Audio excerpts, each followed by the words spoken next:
नमस्कार दोस्तों, आज की यह वीडियो उन विचारों को समर्पित है जिन्होंने लाखों लोगों को अपने जीवन में आगे बढ़ने की प्रेरणा दी। डॉक्टर भीमराव अंबेडकर, जिन्हें हम सम्मान से बाबा साहेब कहते हैं, केवल संविधान निर्माता ही नहीं थे, बल्कि वो शिक्षा, समानता, आत्मसम्मान और संघर्ष के महान संदेशवाहक थे। दोस्तों, आज हम सुनेंगे बाबा साहेब के प्रेरणादायक विचार। तो आइए जानते हैं। अगर आप इन विचारों को सिर्फ सुनेंगे नहीं, बल्कि अपने जीवन में उतारेंगे भी, तो शायद आपके जीवन का तरीका ही बदल जाएगा। दोस्तों, शिक्षा केवल नौकरी पाने का साधन नहीं है। शिक्षा इंसान को अपने अधिकार और अपने कर्तव्य समझने की शक्ति देती है। जिस समाज में शिक्षा का प्रकाश फैलता है, वहाँ ज्ञान और अन्याय ज्यादा समय तक टिक नहीं सकते। जीवन लंबा होने के बजाय जीवन महान होना जरूरी है। अपने जीवन का लक्ष्य निर्धारित कीजिए और उस लक्ष्य को पाने के लिए लगातार मेहनत कीजिए।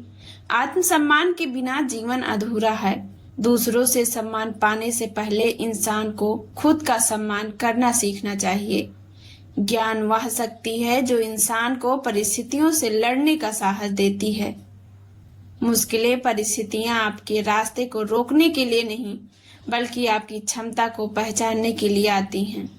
अगर जीवन में बदलाव चाहिए तो सबसे पहले अपनी सोच को बदलना होगा।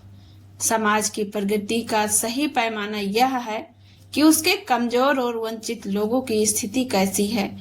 किसी इंसान की महानता उसके जन्म से नहीं, बल्कि उसके कर्मों से तय होनी चाहिए। अंधविश्वास से ज्यादा जरूरी है तर्क और विवेक। जो सवाल पूछने से डरता है, वह ज्ञान की राह पर आगे नहीं बढ़ सकता। अपने अधिकारों को जानना जरूरी है, लेकिन दूसरों के अधिकारों का सम्मान करना भी उतना ही जरूरी है। समानता केवल किताबों में लिखी बात नहीं होनी चाहिए, समानता व्यवहार में दिखाई देनी चाहिए। स्वतंत्रता का अर्थ केवल बंधनों से मुक्ति नहीं, बल्कि सम्मान के साथ जीने का अधिकार भी है। जिस व्यक्ति में आत्मसम्मान है, यह कठिन रास्तों पर भी आगे बढ़ सकता है। अपनी कमजोरी को पहचानना हार नहीं है, उसे दूर करने का प्रयास न करना हार है। समय बहुत मूल्यवान है, उसे व्यर्थ की बातों में नहीं, अपने विकास में लगाइए। किसी भी लक्ष्य को पाने के लिए धैर्य, अनुशासन और लगातार प्रयास जरूरी है। जो व्यक्ति पढ़ता है, वह केवल अपने लिए नहीं, आने वाली पीढ़ियों के लिए भी रास्ता बनाता है। शिक्षित व्यक्ति अन्याय को पहचान सकता है और उसके खिलाफ आवाज भी उठा सकता है। अपने भविष्य को दूसरों के भरोसे मत छोड़िए,